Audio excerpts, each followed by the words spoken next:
What's going on, fellow A-plusers? It is I, your boy Adam Perez, back once again with a brand new live episode as we're going to go ahead and dive into the season finale of Skeleton Crew, episode 8, as we say farewell to this Star Wars series. But it is not just myself. Today, we've got the entire High Council here for Hero Report joining us to go ahead and break down this week's episode as some of us wipe away our tears, some of us look to the future, but we're here to go ahead and wrap up Skeleton Crew for you guys. But fellas, it's good to see everybody back again, man. Crystal, we missed you last week. We know that you're in California, so we know things were really crazy last week with all the LA fires and stuff that were happening. So we're definitely glad to see that you are back, that you're safe. I know some of your friends and family, unfortunately, have other stories to certainly tell. If you want to share that with us, feel free to. But everybody, it's really good to see you guys here today. Thank you. Yeah. So excited. Yeah. So you're doing well, Crystal?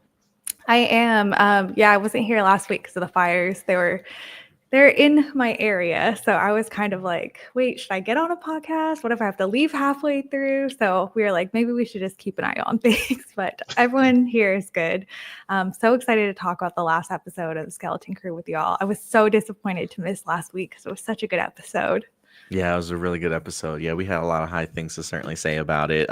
This series to me so far has been really kicking ass. I feel like we're averaging about like a B plus if we're talking about grades right now for this series. I think a lot of us have been really pleased with what we've gotten so far, and I'm eager to hear your guys' thoughts. Will, how are you doing today, man? You doing all right, buddy? Doing well. Thanks for having me again, Adam. And great, excited to talk about the Skeleton Crew finale. I sent you guys a spoiler alert message earlier today as far as my thoughts on it. I'll save that for around the room. But yeah, I'm glad everything went well for you, Crystal. Sorry to hear about your family and thinking about everybody out in the Los Angeles area with the fires, and I know they're still going. It hasn't ended, even though it does.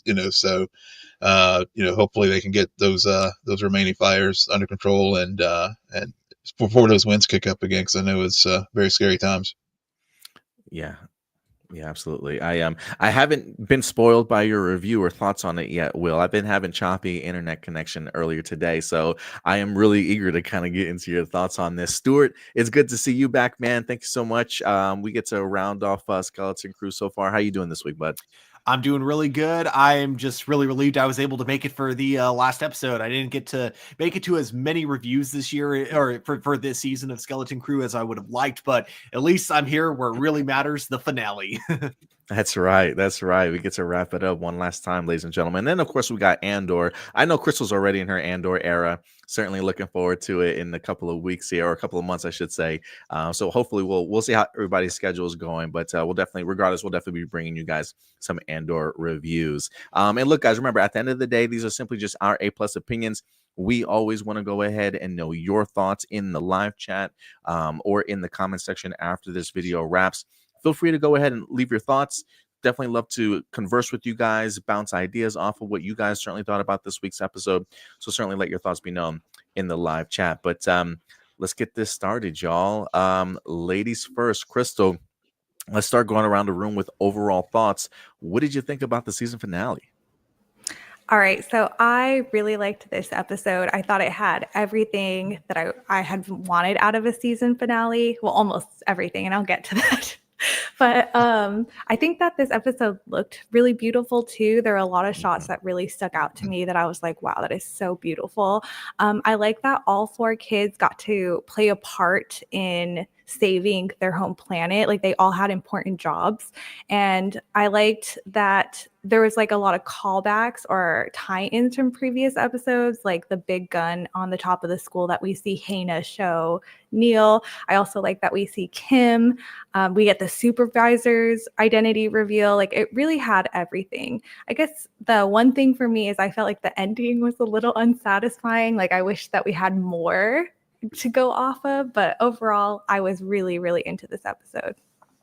Yeah, I gotta say, the ending for me was one of those things where it's just like, I really want more, please. Like, don't end it on that. Like, I don't really Yeah. stay around for credits when it comes to television series, but they literally had me waiting through the mid credits and then the post credits to see if there was like anything else because I really wanted more. But yeah, I love what we got also, so I definitely understand that for sure, Crystal. What about you, Will? You got me on pins and needles here, buddy. I want to know, what did you Yeah, think about the season finale? it stuck the landing for me. It really did. Yeah. I was very pleased with this episode. Like Crystal said, I think it, all the stories that they hatched for each character, as far as the four kids, all of them did get the great payoff, from from beginning, middle to end. So I felt like it was, if of course the series hasn't been greenlit for a season 2 yet, and I agree with you both that the ending did leave us wanting for more. But that's quite frankly, I think that's just sort of baked into these Star Wars shows now. Yeah, as far as with their endings. But yeah, I really really did enjoy this finale, and I think yeah, we everybody, like Crystal said, and I'll just reiterate that, like the one that like Neil, for example, sticking out, using a gun, to see this character come full circle from the kid who was like, super scared, cautious, whatever, and then he was like running down, to that cannon to, like, take out the pirate ship, which I think was just so poetic. And then, like, of course, Wim, his story, and how he and his father, their relationship, was able to, come full circle, as far as, with their story. Fern the same way. KB being the one who was able to fly the ship, to get the message out to Kim. So everything about it was great. And I like the way that they went with Jod. I did guess last week that will probably be an exposition dump as far as getting some of his backstory, but again, I think Jude Law's performance really carried the day, not only from the delivering the lines, but also the facial acting that he was doing, whenever he was sharing his backstory about what happened with Order 66. So again, for me, the finale did stick the landing. Yeah, I gotta admit, on the agree with you on the Jude Law thing. I think in the previous episode review we did, I says, look, I need me a backstory of Tak Renard, and I need me a Jod Nanawood backstory. And even the fact that we didn't get that for Jod, Jude Law is so damn good in this role, man. And just the little facial expressions and the way that he tells his story was enough for me personally to get a better understanding of why he is the way that he is. But also keeping me wanting to know more about him. And hopefully, if we do get a second season, maybe he's involved and they do give us that exploration. But I totally agree with you. Jude Law was amazing in here. Before we get to you, Stuart, I do want to go ahead and just give some shout outs to Star Wars Steve for joining the crew here today. Thank you so much, Star Wars Steve. Good to see an old Mr. Chris certainly coming through. Steve says it's an absolute pleasure to talk about this wonderful show. Yeah, I've been really, really impressed. Christopher Ford and John Watts, as the creators behind this, have done a marvelous job. Stuart, overall thoughts on the season finale. What did it do for you, man? How you feeling about it? Overall, I think the show, like you guys both said, this definitely stuck the landing, to my opinion. While it didn't wrap up everything, like, we still don't really fully know the lore behind the planets or anything like that. I still think that, like, when it came to, like, the story they were trying to tell, which is, of course, the adventure side of things, and of course, at least getting the reveal of who it is that's been running At-Attin. We don't necessarily know their origin or why. At least that all gets answered, and at least when it comes to, like, kind of character development and, like, overall the arcs that we got throughout the show, I think where they ended up, where they landed, all felt very satisfying all the way through. Surprisingly, even with Jude, or with Judd, in the show. Like, I I enjoyed, like, even though we didn't go deep into his backstory, we got just enough to kind of give you a good idea of why it is that he is the way that he is. And, you know, even though, again, he's not a good guy at the very end of the day, what I do like about his character is that he's not necessarily evil. He doesn't, you know, when he takes over the planet, he's trying hard to make sure that, like, you know, the casualties are like at, you know, at somewhat of a bare minimum. Like, it's not that he won't kill people, it's that he prefers not to. And I like that aspect of his character. He's not necessarily, you know, looking to rule. He sees himself as the survivor and wants to, you know, take his crew with him, you know, basically to glory and all that. So I think that in terms of, like, you know, what they did with his character, again, I think in the back of my mind, I kept worrying, even after the last 2 episodes we had. I think I had a little worry that he was going to completely pull a 180 and then turn out to be a good guy this whole time. I'm so glad the show didn't do that. I'm so glad they committed to him kind of being, you know, just, you know, the selfish pirate who really just wants to look after himself. And I really hope we get more from him because, again, even though, you know, I didn't want him to turn out to be a good guy the whole time, I do think there's a redemption arc for this dude down the line if the show were to get renewed for another season. And that's like one of the 2 things of why I want to see the show get renewed, even though I think that where all the kids are at the end of the day are, you know, like it all ended perfect for them in terms of their arcs coming full circle. I think we could still see them grow a little bit more. And I think that includes like all the characters. I think there's room for growth for everyone, even after that. So I'm just going to say right now, I really want a season 2. I really want to learn more about like who created the droid that was in charge of At-Attin. Why was it suddenly cut off from the galaxy? How did it get lost? All that. I want these answers, you know, known later on. And I think that's what the show did really good at, is it gave me all the important questions. It satisfied those answers, but also left a couple of breadcrumbs for, you know, room for the show to keep going if it wanted to. So great season finale, to my opinion. Yeah, I totally agree with you. I am hoping that we get a season 2. I hope that they green light it. You know, I have been just hearing a ton of reports, you know, over the past week or so, you know, the Nelson top 10 or something like that, saying that like the ratings were down for the first 2 episodes of Skeleton Crew. And I just always find that as like a really incomplete narrative, you know, to tell about a show, especially when it's not even fully complete. I'm like, you know, there are 6 other episodes outside of the Right. first 2, Yeah. right? Like Yeah. completely tell a different story about things. So I'm not really a big fan of that narrative. And so, you know, one of the reports, or Entertainment Weekly had a great interview with Christopher Ford and John Watts talking about that they personally have seen their viewership grow over the last couple of episodes, and the positive word of mouth that they think Skeleton Crew has really been putting out there. And I totally agree. I feel like everywhere that I look, people have been talking very positively about this show, and I really hope it gets greenlit. I hope Lucasfilm really pulls the trigger on this. So I definitely agree with you there, Stuart. Yeah, and you know, to the point about the ratings and stuff. I mean, Andor. You know, let's be real. I mean, whenever it first dropped, it also was not like lighting up on the Nielsen charts. So, but you know, people did discover that show. You know, word of mouth. It was, you know, the very similar. You know, I think social. You know, not the social media is everything, but the discourse around this show, especially given off where we all were after the Acolyte, with this, Yeah. you know, everything. Yeah. You know, people are talking positively about Star Wars again. You know, the discourse is, you know, we're arguing about like things in universe and not that the show is, you know, too woke or whatever, you know, the bullshit that was, you know, being said during the Acolyte. So I think there's the positive vibes there. And I think, you know, as word of mouth and as people are going to get more excited for, you know, as Andor gets, we get closer to April with Andor coming back, I think people will discover this show. And, you know, and I think that, maybe, you know, that'll be enough. Hopefully it'll get that, you know, over the line for a second greenlit for a second season, which, you know, whenever I heard word that Acolyte wasn't renewed, I was like, yeah, that makes sense. But I think this one, I would be disappointed. The more I think about it, at first I was like, after the episode, I was like, you know, if this is it, I'm good. But now the more I think about it, especially after talking to hearing the 3 of you discuss it tonight, I'm like, yeah, I want a second season now. And I would be disappointed if we don't get one. Yeah, I would be pretty upset if we didn't. Star Wars Steve has a message for you, Stuart. Redhead supremacy. Red 2 standing by. So yeah, man, coming through for you tonight. Pretty funny.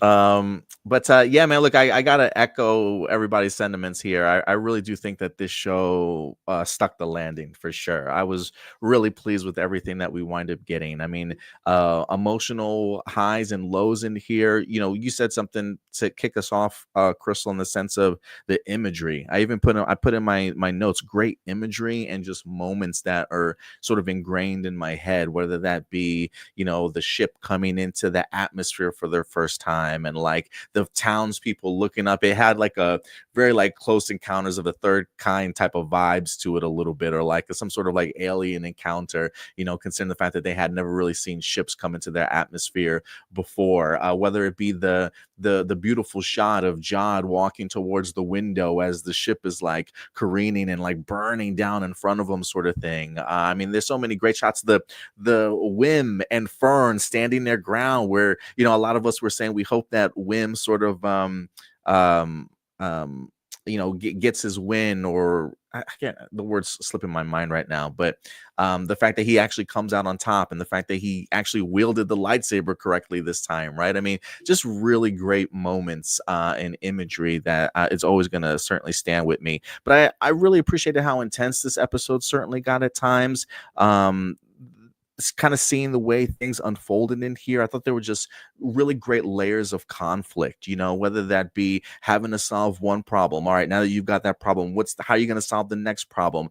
All in between, with just incredible intensity and great performances, I thought, from all the kids. And one of the things I really enjoyed about this episode were just the family dynamics that we found in here, whether that was Wim and his father having to team up, Fern and her mom kind of coming to terms and things like that. There was just something really cool about seeing the parents find the same level of bravery that their kids found in order to kind of help everybody become heroes in this episode. And I just thought it was a really, really cool dynamic. And also the idea of seeing the kids kind of be the experts in regards to how to handle the situation, then coming up with great game plans, them sort of leading their parents along the way, sort of thing. You know, we talk a lot about the idea of having things be earned, or how, you know, when it comes to your writing, have the characters earn certain things throughout the season. This just felt very earned to me, you know, seeing the kids having learned all the lessons that they did while in space. You know, we talked a couple of episodes too about the great teamwork that they had in regards to escaping the planet and getting the ship off ground. It very much was like that in this episode too. Everybody kind of coming together, learning everything that they did over the past couple of episodes. You guys brought up Neil with the gunner position. I was just like, oh, that's right, there was a gun on top of the school. Like the fact that he remembers these things, and the fact that everybody just fit into their roles perfectly was very much earned. And I think that's why I really appreciated this season finale more than anything. But yeah, man, I had a blast with this episode. Of course, everyone knows the phrase Chekhov's gun, and that's kind of what that Neil moment was. And that's also just something I feel like the show did a really good job at. Like a lot of elements that you see, like kind of towards the end of the episode, were like set up at one point earlier in the show. You know, even something like really small ends up playing like a big part later. It kind of, you know, it reminds me of Back to the Future, something I love about that movie, which is the exact same thing. Like every small detail that gets like brought up in the beginning is like what helps Marty find his way back home. And in this particular case, it was everything that the kids learned on the journey is what helps them, you know, get the ship off the planet so that they can get that signal in to get the X-Wings to come and save the day. I absolutely love how everything that the show, like kind of, you know, the kids learned really played a big part in that season finale. Yeah, I absolutely agree. Let's talk about some of the character moments in here. Do you guys want to talk about the kids or Jod first? The kids. The kids? Kids. Okay, let's talk about kids. Any of them really stood out to you? For me, it was women, the dad. For me, I found really great joy in first them finally getting back home, but then things feeling like they always felt for poor Wim. You know, his dad talking about the assessment test, right? And the fact that his kid is now seeing a bigger world is very much in the mindset of like that. There's just so much more to life than just taking an assessment. But there was just something really cool about seeing how Wim really kind of took control of the situations, and his dad eventually found himself kind of coming along for the ride. And there were just really great moments that, like the fact that his father gets out of his comfort zone and now he's part of this adventure, I thought was just really great for me. Like the idea of him jumping the gigantic cavern and getting to the other side, and him, like his exuberance about him doing, like the man hasn't had any fun in like 20 years, it feels like, right? Like, so I mean, the guy's just so stiff. So the fact that he celebrates little things like that, I thought was absolutely brilliant. And Steve brings up this great line, like, son, I'm a level 7 systems coordinator. I thought was such a great line in here to just see how he was really kind of falling into place. So the dynamics between Wim and his dad, I thought was perfect this week. Oh, sorry. Oh, go ahead. I was just gonna say, I absolutely loved, that moment where you see Wim alone with his dad, and there's so much he wants to tell his dad, but he can't because the droids are like, constantly watching at all times, and he knows that it might do more harm than good. Which, at the same, and that's also just a really subtle way to show how much Wim has really grown as a character. Like he's not as like irrational anymore. He doesn't like act before thinking. He's actually like thinking things through before doing anything stupid. And so I love that the moment the power turns off, that's when suddenly he's like, Dad, you don't understand, he's not actually a Jedi. Just love that moment. And I got worried too at the beginning of the episode because it seemed like with all the parents, not just Wim's dad, but it seemed like all of them were really just trying to go back to like everything being normal and just completely trying to go back to complete ignorance. And I was almost like, man, did these parents learn nothing from like losing their kids? And so I had that feeling going into it, and thankfully by the end of it, it's like, okay, no, it just took them a little time, but they do by the end of the day like kind of come around just like the kids by the end of it. Yeah, I was thinking about Wim and Fern as far as their evolution of their relationship, where they went, and echoing what you guys said about Wim and his dad. I mean, I think the how the episode does start, and it does go back to the very first episode as far as with the assessments and all those kind of things. But then we see how that by the end, Dad was on board and doing things as far as just punching out Jod and working with the kids and whenever they got into the supervisor tower.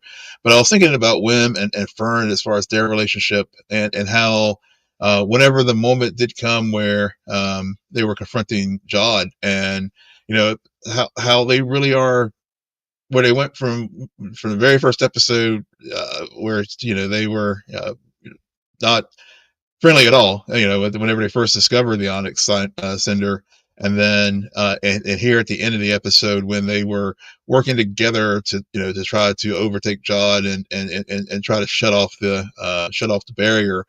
And just the teamwork and both the spoken and unspoken things that they were doing there really just again showed the how the kids really did become a crew by the end of the season. So a skeleton crew. Yes. I said that for you. I agree with everything that you guys are saying. Everything that you guys have said about Wim is exactly what I would say. I love the dad's participation through the beginning of the episode to the end of the episode. So good. So I'll talk about Fern since Will just kind of touched on her, but I really loved how Wim and Fern started to collaborate on a story together, because I think it was in the second episode they were kind of they're at odds with each other. And then in this episode, they're hyping each other up. They're building it. They're making it happen. And I also like that Fern's mom is just kind of like looking at her daughter like, who are you? Who is this? So I like how both their parents' involvement kind of got them to see their kids for who they really are, and got to see the growth and how they've matured through this journey, and they're able to hold their own. So I really, really love that. There's a moment in this episode, and I highlighted it on my Twitter page, and I said in the beginning too, like there is something really cool about seeing the parents, like you said, Crystal, come to appreciate their kids and see who their kids really are. And I think especially for Wim's dad, there's a moment in here that I go back and it brings me back to the movie Back to the Future. And it's when George McFly finally musters the courage and he punches Biff in the Hmm. face. And it just reminded me of Wim's dad, like being held at lightsaber point, seeing that his son was brave enough to go ahead and take down the planet systems and stuff in the face of danger. And when they finally do get the opportunity to embrace, it's like when his father gets that moment, I love the slow balling of his fist sort of thing, Mhm. and he Yeah. rears back and he punches Yeah. John in the face. It just makes me feel like his son They inspired him to gain his bravery and make that well, moment. yeah. Well, to your point again, this whole series has been like callbacks to things from the '80s. So I'm Yes. sure that's John Watts when he was directing that scene. He was like, he probably told the actor who plays Wendell, like, remember that scene in Back to the Future where George like balls his fist up? That's what I want you to do. Yeah, I could Jude totally see. Law's your Biff. Yeah. Yeah. Right. Right. Yeah, absolutely. Somebody put up a moment in here that I have to absolutely agree with. This is going to be in my pros, but the fact that somebody brought it up and we're talking about the kids, Steve says, "Love that the first thing he did was take a bubble bath." Talking about Neil, uh, we highlighted this like the first episode. I was like, my man loves his bubble baths, and like the fact that that's the first thing that he wants to do again Right. is take a bubble Yeah. bath. It's so Neil. It's He's so like, Neil. That's so Neil.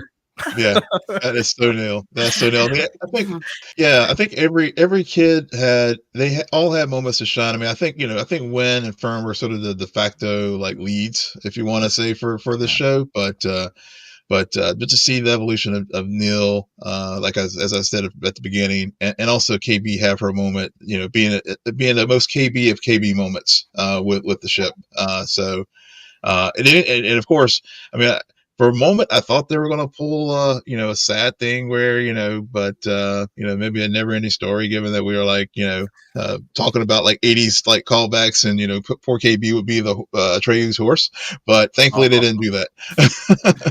Yeah, I'm certainly glad. Well, they did it for a moment, but then like at the end, the horse did come back. So, Marcelino says, Wim, I think, is my favorite simply because of his adventure attitude and the fact that he sees everything like how I did when I was young. Mhm. And then Chris follows that up. He was a total avatar for us as kids.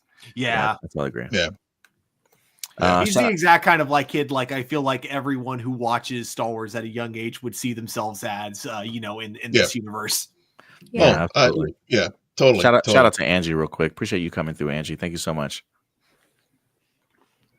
Yeah, Let's see I here. like the moment when KB is flying the ship and her mom is like, "You can fix anything." I was like, "Oh my God, that's so sad and emotional." Yeah. Like, what can you do? You're just watching your daughter crash and burn right now. I know, man. Yeah. Affirmations, man. Affirmations. They're so important. Angie says the kids showed the parents the strength they gained out in the galaxy. It's beautiful for parents to see that. I agree. Yeah, absolutely. Mhm. I absolutely got to give a shout out also to the one line where they were talking about how every place they went to was scary, but that also every place they went to had good people. I just thought that was like kind of a beautiful line to like add to the Star Wars universe, Yeah. Yeah. I mean, it was a good counterpoint to like, because Jod was like, and it also to her, I guess she was really talking about her mom at that point, about the galaxy, and so that's a good, again, I think it was Angie's comment that really just shows how the parents gain the strength from the kids from their adventures. Yeah. And you brought up Jod. Yeah, I think it's great, like, to get that kind of point of view from them compared to Jod, who has very much like almost the exact opposite point of view, where it's like there's evil everywhere in the galaxy. He doesn't look for the good. I absolutely love the contrast there. And I'm glad you brought that up too about Crystal, about how Fern kind of looked at her daughter like, "Who are you?" Because thinking about the season as a whole, she always put on the front for her mom, right? She always pretended to be like this perfect student that her mom wanted to be, but whenever her mom wasn't looking, she was the maverick of everything. So yeah, the fact that this is her first time reconnecting with her daughter and seeing this is what she's gotten herself into, yeah, completely 180 for sure. Right. So, what did you guys think of the reveal of the supervisor? I thought I was watching 2001. Dude, I thought I kinda somebody saw came up with. I thought somebody honestly. came up with that theory here. I thought somebody suggested one time here that it would be crazy if the supervisor was a droid. Was that you, Stuart? Who was it? I thought somebody brought that up once. Am I tripping? One of my friends said something, but I didn't believe it. Or like if it was Okay, like that's all, funny. or if it was like Yeah. all automated or something. Yeah. Yeah, Yeah, Wizard Yeah. of Wizard Oz. of Oz. Yeah, I when I Yeah. saw the droid, at first I thought there was somebody else behind it, so it definitely gave me Wizard of Oz vibes. But yeah, I Mhm. totally agree there. Mhm. Yeah. Yeah. Yeah. I mean, Wizard of Oz. Yeah. How? I mean, any number of like, it depends on like, I guess where you are as far as like, your go-to film callback for those kind of those moments. But that was where, like I said, but the fact that it was a droid and was also it really painted a picture as far as like why this society is the way that it is. Because it's all about the great work, it's all about the mission of but also how whenever the supervisor was able to ferret out like Jod. I mean, as far as you know, because we talked about this before, that how Attin's been insulated from all the stuff that's happened in the galaxy as far as the Great War. Whatever happened, you know, the last contact that it seems that this planet had was during the time period of with Order 66, Mhm. because that was the thing that the supervisor was able to like figure out, was this a true emissary or was this somebody else?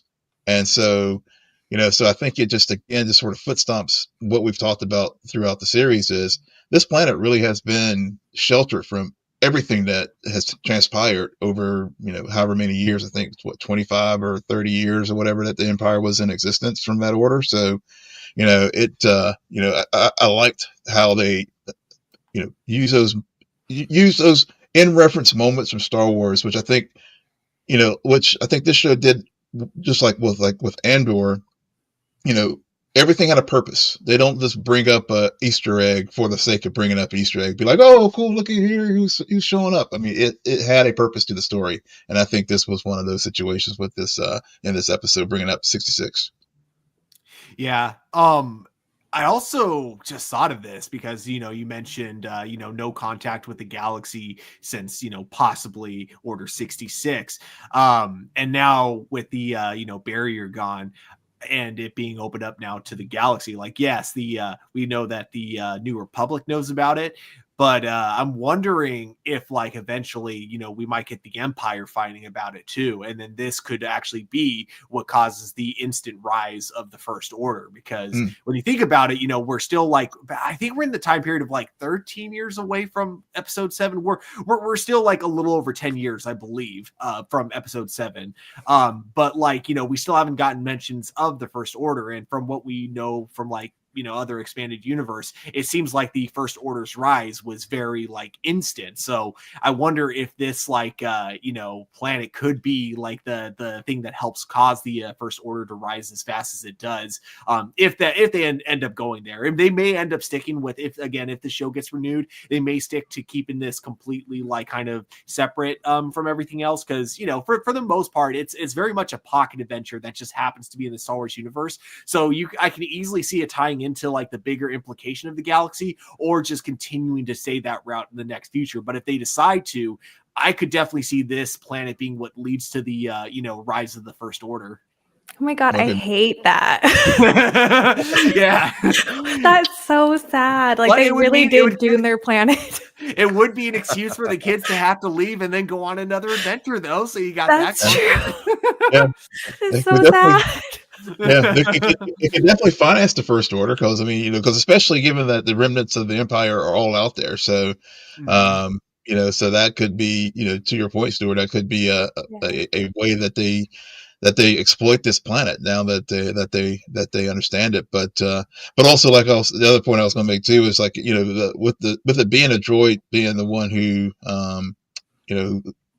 runs the planet. I mean, I think that just and everybody has their missions. Basically the usually it's what we've seen usually in Star Wars is the droids are there to serve the people. And this planet, the people are there to serve the droids. Yeah, they're cogs in a machine. Mhm. Yeah, pretty much. I mean, huge implications on the idea of their barrier being brought down for sure. I thought I recall Dave Filoni saying that some of the characters that we see here in Skeleton Crew may be popping up in his movie also. So it does make me wonder if At-Attin will end up playing a bigger role in his movie or whatever the case may be. It just feels like it, with it being a jewel of the Old Republic and it being literally a New Republic or Old Republic mint, it just feels like it has such an impact in regards to what it provides for the rest of the galaxy or what it once did, that it's got to have some greater impact on the galaxy at some point in time. Like whether or not we get to read that in novels that connect to other things or whatnot, or if it gets involved in some sort of storyline, certainly wouldn't surprise me. And it does make me wonder whether or not if it does end up funding the First Order. So I totally agree with you there, Stuart. As far as it being a droid, I am kind of curious as to like what makes this planet so, like, I still have questions about At-Attin in the sense of like why this particular planet went that route of a droid, right? Like when you look at a planet like Akron, was this situated afterwards? Like, did they see like the faults of what humanity could do if kind of left in charge, right? We did see that there was a human supervisor at some point in time over there because they wind up pulling down a statue. So it does make me wonder if they decided, hey, you know what, like, because this is in fact a mint, like maybe we should have a droid kind of look over things, knowing that it's going to stick to its P's and Q's and not, be not be corrupted or whatever the case may be. So I still have questions about At-Attin that I think needs to be resolved. But there's also really cool subtleties in the droid's movements in here. And going back and rewatching the episode a couple times, like, I don't think it does this all the time, but when it is having a dialogue between Undersecretary Farah and Jod, if you notice, every time it looks at Undersecretary, its eye is blue. And then when it turns back to respond to Jod, it turns red again. And so I did find that fascinating. If it either immediately knew because there was something off, or if it's just like, this is a new person kind of coming in. Like, I'm familiar with her, but I have no idea who you are, bro. Like, I'm gonna look at you with with some questions. So I don't know. I find that really interesting choice of just for the filmmaking side. Yeah, it's cool. I also thought I didn't notice. I didn't notice that either. But I also thought it was interesting that when Farah was bringing Fern and Jod up to meet the supervisor, like she was like, "Oh, to meet the supervisor at your age is a big privilege." So I thought that was interesting because I thought maybe everyone on At-Attin didn't know what was going on with them being ran by a droid, but they're all complicit. Yeah, she seemed to know because even Jod Right. asks, "Is it run by a droid or something like that?" And she says, "Yeah, it's part of the Great Works or something like that." So she clearly knew. Yeah. So and so casual about it too. Like, oh, what? That's weird to you? Yeah. And it was weird how everything was like coated in like thick dust also. Like, well, it seems like nobody's been in that room for years. She was probably familiar. Well, I guess since she's the undersecretary, clearly she has interactions with the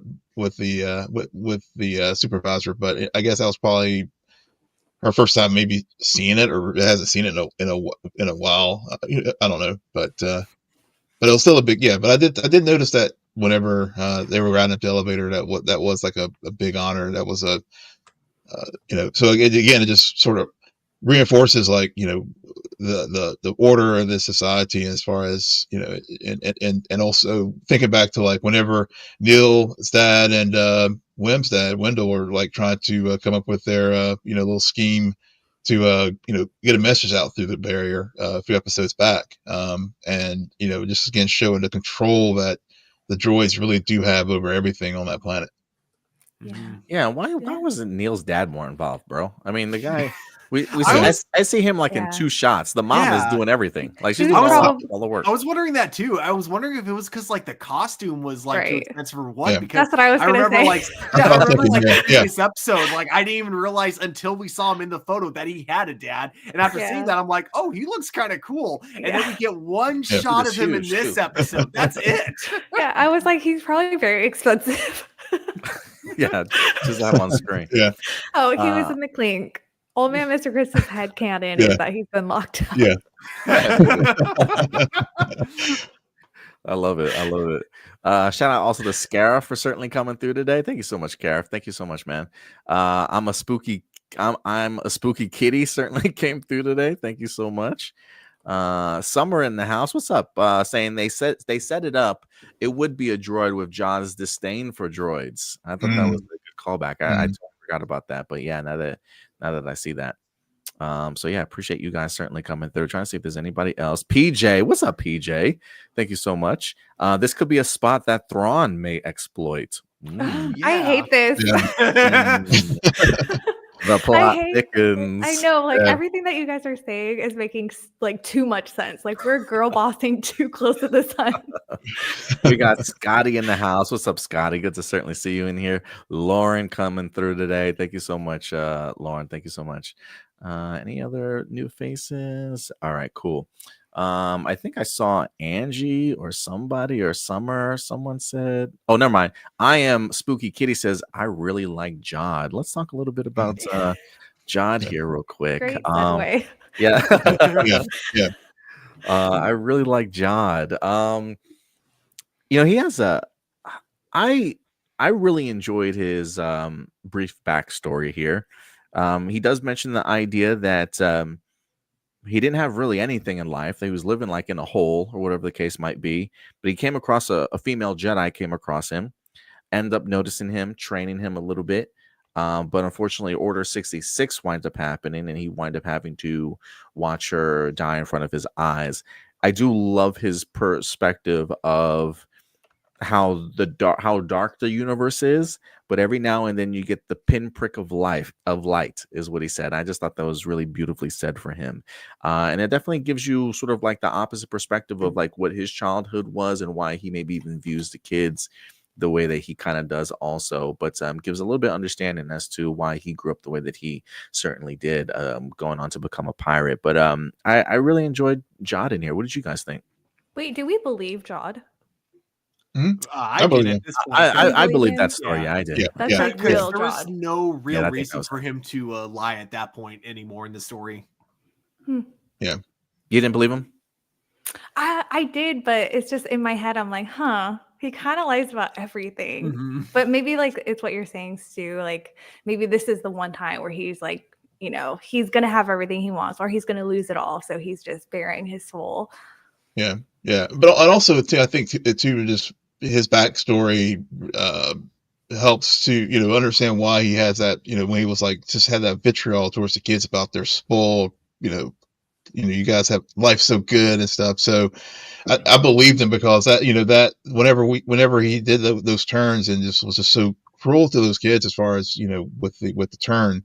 That came from a honest place that I thought that where whenever he saw what their lives were like on this planet versus what he had to deal with whenever seeing his early master getting killed in front of him, and then literally having to I think Stuart or Crystal one of you mentioned in an earlier episode, he's a survivor, and so so that really. I believed it whenever he said that, and I was like, "Yeah, this makes total sense." Yeah.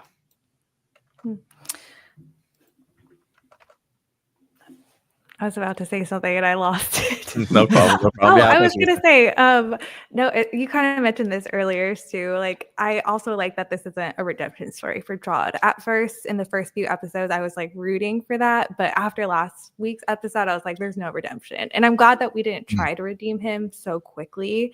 I think it just makes his character so interesting. I think you were saying it, Adam. Like, he just has all these subtleties and all these things that drive him, and it's not necessarily evil. So I think that he's a very interesting character.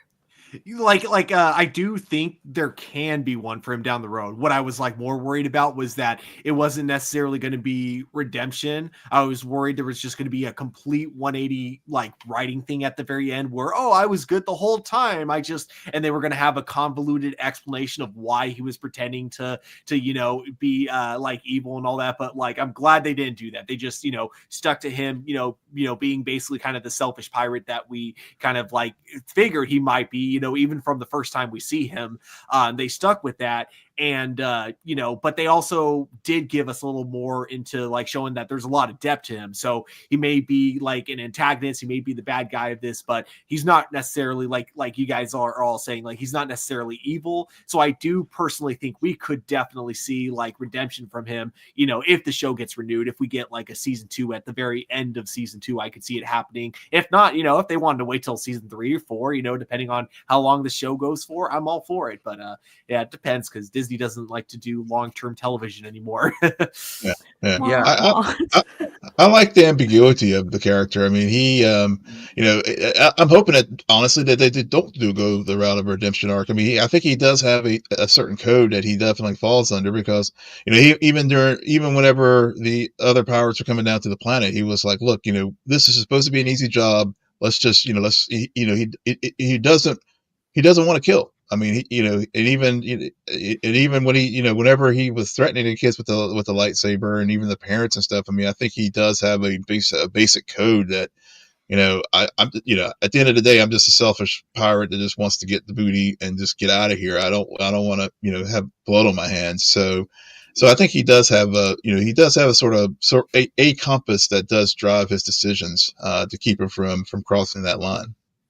Yeah, I totally agree. I was gonna say very threatening in this episode, but there is a level of sort of reluctancy that he has also in regards to wanting to kill. Like he clearly is threatening them, waving the lightsaber around. I mean, there are definitely moments in here I'm thinking, who's gonna get skewered? Like who's gonna bite the dust, or who's gonna get the blaster, or something like that, right? Like I was thinking to myself, like, well, is there one person that might die in this episode? Like it really made me kind of question what the fate of some of these characters certainly might be. So I do think Jude Law as John did a great job in that, but there are moments in here of reluctancy, and I'm glad you wind up bringing that up, Will, in the sense of, yeah, he does tell the pirates, like, look, we're not trying to hurt these people. We need them as slaves in the sense of like to do work for us. Yeah, it was self-interest.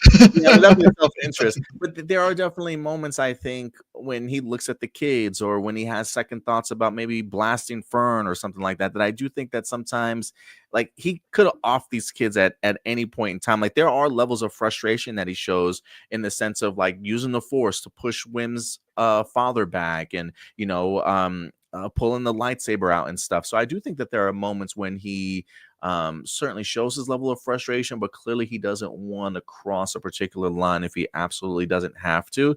And there's even a great shot here too when Fern and Wim surround him with the lightsaber and he's got the blaster at them, right? And like, yeah, maybe his victory is no longer in sight because the X-Wings are coming in. But if he was truly a cold-blooded killer, or as evil as he could have been, he could have still shot somebody, right? Like nobody else here has the force to block any of his shots. He could have killed people if he wanted to, but he certainly didn't go that particular route. And I gotta say, the scene that I think out of all of this that really hit me the most was when they're leaving and the parents and Fern and Wim get on the elevator, and the first thing Wim does is he turns around and he calls out to Jod in the sense of like, come on, like come with us, like that childlike innocence of still believing that there's good in somebody, in the sense of trying to reach out to him and bring him on board. And then just that subtle look that Jod gives him, it's almost like a level of, I think you can kind of take those emotions and that look in various different ways, whether that be sort of he realizes that these kids one-upped him. Maybe he's got an even deeper appreciation for what Fern and Wim are just capable of as kids and what they managed to succeed in doing in here. And also, I think just like I said, the innocence, the fact that this kid, after everything, is still reaching out to him. There's just like a glimmer of, I don't want to say a glimmer of hope in John's eyes, but I really liked the way that he looked at everybody at the end. I just thought that was a really beautiful moment between those two. Yeah. Yeah, and I like his look at the end when he was watching his ship go down because he's What like did you think? sad. Yeah, what Yeah. did you think he was thinking then? I think to me that felt like it was like a captain going down with his ship moment, but then it turned into him being like, "Oh, I'm gonna use this to get away." Like everyone's paying attention to the pirates, so I'm out of here. So I think there was really good subtle acting on that part because there's just like a bunch of colors of emotions going across his face that I thought were so good. Yeah, that little smirk at the end I found kind of interesting. Yeah, I he was got away. Yeah. Yeah, he's been away. Yeah.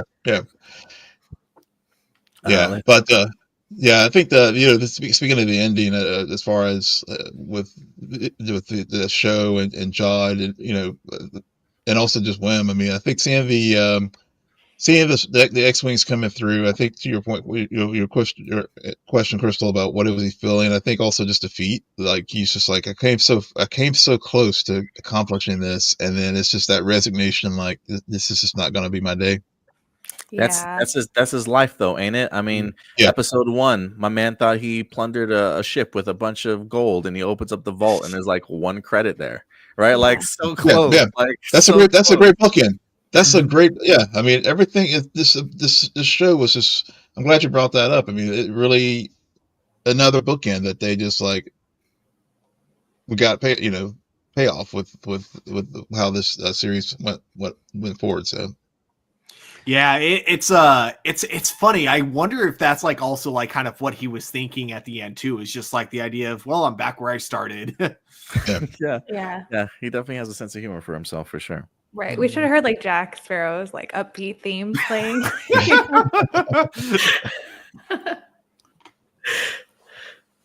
Summer says Jude Law's acting was stellar in this show. One expression says so much. Yeah, absolutely. He definitely. I mean, look, I thought everybody gave a really great performance, but he definitely helped carry the show and elevate it to new heights for sure, man. I mean, I'm so impressed. Mm-hmm. Star Wars Steve says that opening scene was epic. Oh, maybe he's talking about from the first episode. Yeah. But yeah. All right, guys. Any final thoughts? We're probably about to go into our pros and cons segment. Any pros and cons that maybe we didn't talk about that you guys want to highlight? Well, pros. I Okay, yeah, go ahead. no, go ahead. I went first last time. Yeah. Pros for me was just the fact that they did not, whenever they used Easter eggs, they used them appropriately, and we didn't have any, big name cameos or whatever showing up in the show. It just stayed. This show truly stayed true to itself as far as just telling this story and the four corners of the story that they had started out with the season. They ended it with the season with these characters. So that was the biggest pro for me because I think that would have taken me out of the finale, to be honest, if we had someone from the legacy shows or whatever show up. Yeah, the only legacy character I would have been totally cool with seeing, and I don't think it would have distracted too much, but it would have been like if when the X-Wing fighters came in, if any one of the characters from the Mandalorian, like any of the other X-Wing pilots we saw from the Mandalorian were there, that would have been kind of cool. Not disappointed we didn't get it, just saying that's one that I think they could have gotten away with without it being distracting. But my pros are, kind of like what I mentioned in the beginning, just the payoff for everything pretty much, in terms of the arcs that we get, in terms of all the things that the kids learn, how it was set up, at the very beginning, and, the way it gets utilized towards the end. Those are the definitely the pros, for me. You got any, Crystal? Yes. Well, I was waiting for Hondo to show up. Yes. Until the very end. I was like, oh, maybe he's in like what is that ship called? The Hammerhead Oh yeah. ship, Yeah. you know. Oh yeah. I was like, oh, maybe Hondo's gonna like show up and be like in the ship and be like, oh, At-Attin, you're saved. Like I was like clowning myself so hard because I'm like, hello, space pirates, Star Wars, Hondo, Mhm. Naka. Anyways, that was the only thing that I was a little bit disappointed about. But for pro, for me, I'm glad that we got SM33 in this episode. I was really, really worried that we were gonna lose him. I love him so. Yeah, I totally agree. Yeah, I was hoping. Well, maybe I'll get to that in a little bit, but I guess for me, one of my pros, I love a good throne room showdown, man. I feel like this is a staple when it comes to Star Wars, and the fact that we have a lot of this stuff going down in the supervisor's tower just took me back to Return of the Jedi for some reason. But I think this show has done little things like that, like not too much like a nail on the head, but like just a echo or a shadow of something that reminds us of it. And yeah, another throne room showdown worked for me in this episode for sure. Any cons? Anything anybody was like bummed about this episode? I have a con. Oh, what's your con? We kind of talked about it when I gave my overall thoughts about it, but I was really disappointed with the ending of the show. Like I liked where it ended, but I felt like there needed to be like an epilogue or something. Like I wanted to see Fern win her race against that Adam Driver at home character. I wanted to see all four of the kids hanging out at school together. I wanted to see Neil have his Lord of the Rings you know, where he meets Nuna. I wanted him to like, I wanted like all these little moments that show what the characters started and how it ended. Maybe I wanted to see them all together at Wim's home with SM33 in an apron pulling out cookies, like blue milk cookies or something. Like I wanted it to end with like a little 80s montage or having them all kind of wrap it up. So that's like my only con for this episode. Or have like Neil's crush come up to him and he'd be like, right. Like I said, like he went back to At-Attin a man. Yeah. I think my only like kind of small con, and this will go away the moment an article comes out that says Skeleton Crew renewed for season 2. But that is the lack of like real explanation, of course, as I brought up in the beginning of the origin of At-Attin and the droid that essentially runs it. I think that like with how complex this whole thing is and the fact that we have other planets just like it, I'm like, I need to know more about this. So again, this con will completely go away the moment I see an article that says renewed for season 2. But for now, that'll be my only con for this episode. Yeah, I would agree with you, that Stuart. I mean, that's the con for me. Right at this point is just the uncertainty of the future of the show because there was just, we got a good beginning, middle, and end for this initial story, but they laid the groundwork for so many things like what you just shared and so many other things that we've talked about this evening. Yeah, I totally agree. I share some of the same cons too. The would have liked to have learned a little bit more about and I agree with you, Crystal. I would have been cool with the Lord of the Rings like 13 epilogue ending sort of thing. Would have been really perfect, I think, especially after Wim was. Especially the one thing that comes to mind is when Wim tells KB in the other episodes, like, that's stupid. You can just be friends with me and Neil. Like I would like to see them kind of doing all that also. If I did have a con, I think mine's is. Tack Renard, man. Y'all oh my god, for real. Y'all built me up all season for this Tack Renard. Can I see his face, dog? Can I see a reveal? Like I honestly felt like he had a bigger role to play in this finale. I was a little bit bummed. I was almost set in the sense of like, yep, he's a supervisor. Sorry. Thanks a lot, Crystal. Thanks a lot, Crystal. No. Hey, I mean, I think everyone was that's everyone's con. I mean, really, that was that is. Y'all built this man up, and then we don't get it. Right. No, that's for season 2 or 3. How could they not show us? Like they purposely like hid his face and his identity, and then it kind of went nowhere. It just went nowhere, man. I was like, man, I totally thought Crystal was nailed it, bro. I thought she nailed it. Summer says, I think the con being you want more backstory is a plus. Yeah, it absolutely is. He'll definitely get a comic. Yeah, probably. Or short novel somewhere. You know what I mean? Yeah, somewhere. Oh, I like Star Wars Steve saying it was a nod to Richard Donner. Who's Richard Donner? He was the director of the first Superman movie, among other got it. things. Yeah. Okay, got it. Chris says my Lego Space Pirate ship just came. I now have a Lego Neil. I hope Tack Renner came with your Lego piece. So tell us what he looks like in that. No, I'm just kidding. Funny if that's how they that's how they revealed his face through the Lego toys. Yeah. And Steve also noted that he directed the Goonies, which of course was like it was a heavy reference to everything in this series. Gotcha. Oh yeah. Okay. Yeah, I love it.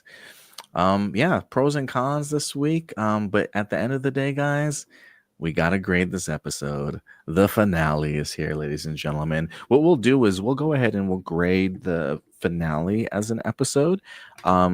After that, though, do you guys want me to reveal the series grade overall? Yeah. Are you guys cool with that too? Yep. All right, cool. Let's do it then. So report card time for the season finale. If you had to take the report card home to your parents and open it up and be like, Mom, look what they gave the season finale of Skeleton Crew. Look what they graded it. Using the legend down below, what percentage and what grade would you give this episode? Crystal, I will go with you first. I'm going to give it a 94. I would have scored it higher, but I am pretty bitter about Hondo and Jack Reddit. Wow. Give me the pirates. Like, I'm here for pirates. A 94. Hey, that's good enough for an A. We'll take that for sure. What about you, Will? A plus 96. Ooh. I really this I have to say I had a bitter taste about Star Wars in my mouth after the Acolyte, but they have restored my faith. I love to hear it, man. I love to hear it. Let's see here. All right, 96 for Will. Stuart, what you got for us, buddy? I'm gonna copy Will and give it a 96. The only thing stopping it from 100 is the slight lack of clarity that we might get later on. If it was a movie, I might actually knock more points for it. But again, it's a TV show and they build things so they can continue going on. So, even if it doesn't get a season 2, at least that the intention was probably there. So yeah, I feel like all the important stuff though got wrapped up and it all came into a really nice circle. So 96. I like it. Man, that Hondo thing really got Crystal, bro. I'm just kidding. I'm just giving you a hard time. Yeah, I've watched this episode literally like 2 or 3 times already today. And there's outside of the Tech Renard stuff, and me wanting a little bit more and I really can't complain about this episode, but I did have a couple cons, so I may not go 94, but I will go 95. I'll give this one an A here for sure. You know what? No, you said it. No, I'm not doing it.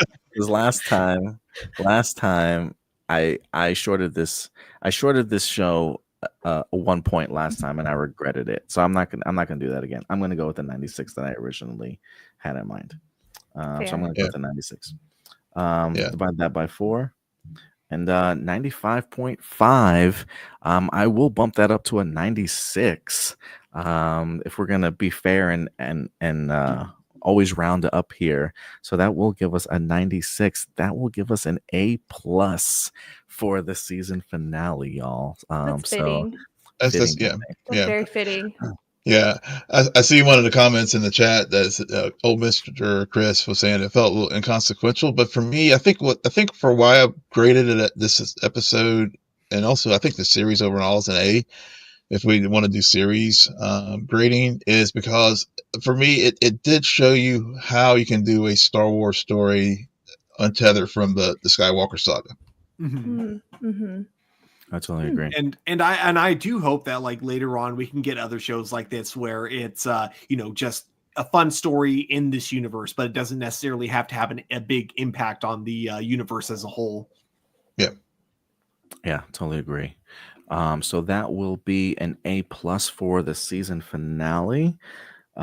See, if I had gone with the 95, we may not have gotten that A plus. You see what I'm saying? But let's go ahead and round this up here. So for a series overall, episode 1 we had an 84 as a B. Episode 2 was an 88 as a B plus. Episode 3 was a 93 at an A. Episode 4 was an 86 at a B plus. Episode 5 was a 91 at an A minus. Episode 6 was a 89 for a B plus. Episode 7 an 86 for a B plus. And then we just had a 96 A plus for the season finale. Equal that out, divide that by, was that 8 episodes?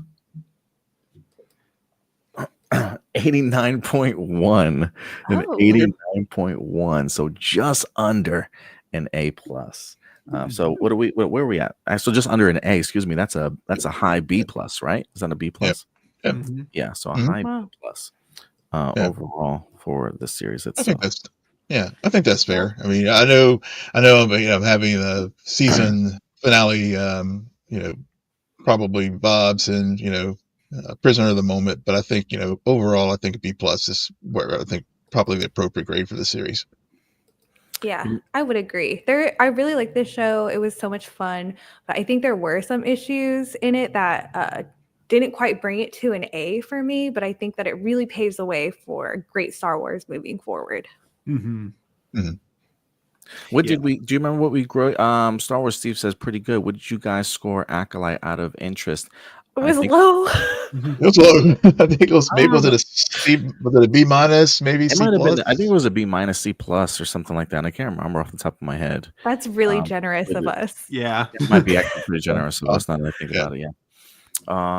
But yeah, those lightsaber episodes I think is really what shot it up for some of us. Yeah. But yeah, Steve says A plus, baby. Yeah, I thought it was a great episode itself, for sure. But overall, high B plus coming in at an 89. So just see, it's that one point coming back to bite me, y'all. It's that one point coming back to bite me. Y'all can blame. Well, I was being a little harsh in those earlier episodes, but I think I was still, I was still finding my way. But as the show progressed, I mean, it had the consistent tone and everything that I just really, really appreciated. And yeah, and like I said earlier, I think it does show like how you can tell a Star Wars story that's not tethered to the Star Wars, to the Skywalker saga. So I really, Marvel could take a little note of this. Just as far as I think, Stuart, you said everything that had to be like, the end of the world doesn't have to always be at hand in the story. You can just tell a good story and be able to, enjoy it for what it is, which I think this time I was able, since I did not have that much high expectations for it, I think I was just able to sit back and enjoy it for what it is and just take it for what they showed me, and I was satisfied. Yeah.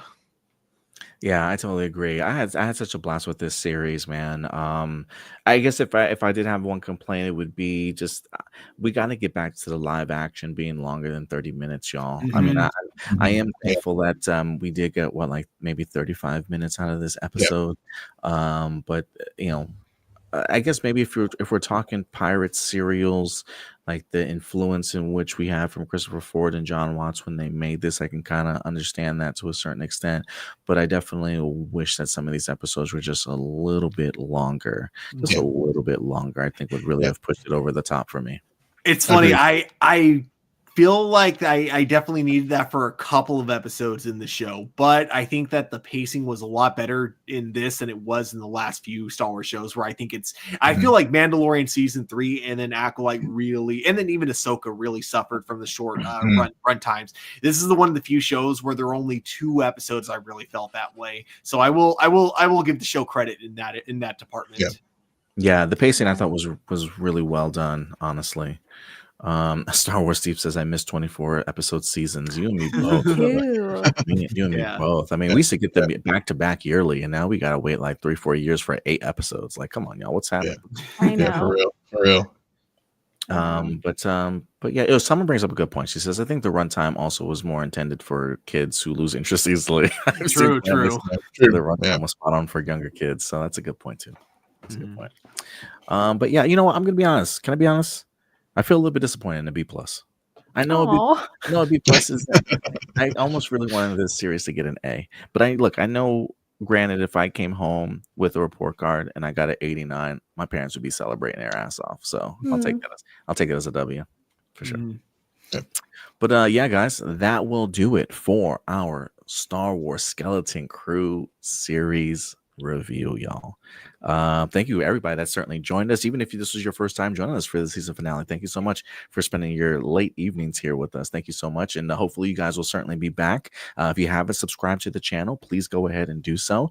We have a live show every Sunday called A+ Hero Report, where we break down the hottest news and movies and television, Marvel and DC for you guys, some of your favorite fandoms and franchises. So you can catch us usually every Sunday. We won't have a live episode this week, but after next weekend we certainly will. And then, of course, hopefully we'll have our High Council back, everybody here for Andor review going forward. When is Crystal? Since you're in your Andor era right now, do you know what the release date is? It's April, but I don't know the date off the top of my head. But I know it's 96 days. Yeah, it's like the 22nd. I want to say. Yeah. I'm gonna go with that. You got a countdown going, okay? Yeah, 96 days till. So. Okay, awesome. Based off of everybody's schedule, we'll definitely try and be back together again for Andor season 2. Yeah, looking forward to it. Always great talking Star Wars with you guys. Always positive, always fair-minded, very thoughtful with the thoughts. So thank you guys so much. I really appreciate having you guys. Thank you. Thank you. Crystal. Oh, awesome. We have a date here. 1 second. Thank you so Scotty much. coming in clutch. Appreciate that. Yep. Crystal, if people want to find you on social media, where can they find you? You can find me on YouTube. I make Star Wars and makeup videos under Crystal Kyber. I'm also pretty active on Twitter, and I have an Instagram as well. Crystal Kyber across all things. Thank you so much for having me come and talk about Skeleton Crew all season. This has been so much fun. I absolutely love this. It's my favorite part of the show is talking to you guys about it. So thank you so much for having me. Always, Crystal. You're always welcome here anytime. I look at you as part of our crew, most definitely. So it's good to have you. Will, if people want to find you on social media, where can they find you? Yes, you can find me at my personal social media channels on all the platforms: Twitter, BlueSky, Threads, at Will M Polk, WILLMPOLK. You can find our podcast show, the Scene Nerd Podcast. We are also on all socials at Scene Nerd on Twitter and BlueSky on Threads and Instagram at scene_n_nerd. Of course, you can follow us anywhere where you get your podcast by going to our website there on the chat on the screen, www.scenernerdpodcast.com. We're talking about our things we're looking forward to in 2025. I just dropped a Star Trek show earlier this week talking about why Deep Space Nine did not need a movie. So if you're a Star Trek fan, go check it out. It's on our YouTube channel. And next week we'll be discussing what we're looking for in TV shows in 2025. And then later this month, we're going to be starting up with Paradise. That's going to be on Hulu. So check us out. Thank you again, Adam, for having me, and look forward to talking about Andor with you guys later this year. Absolutely, Will. Always love picking your brain, man, and having you here. Thank you so much, buddy. Stuart, what about you, buddy? Where can people find you on social media? You guys can, of course, find me on Letterboxd and Instagram at TurboStew01. And, of course, you guys can find me here Sundays at A+ Hero Report. I'm doing podcasts with my buddy Adam here. Appreciate it, Stuart. Always great having you, man. Thank you so much for everything. But yeah, guys, if you want to follow us on social media everywhere at A+ Opinions, it's on this side right up here.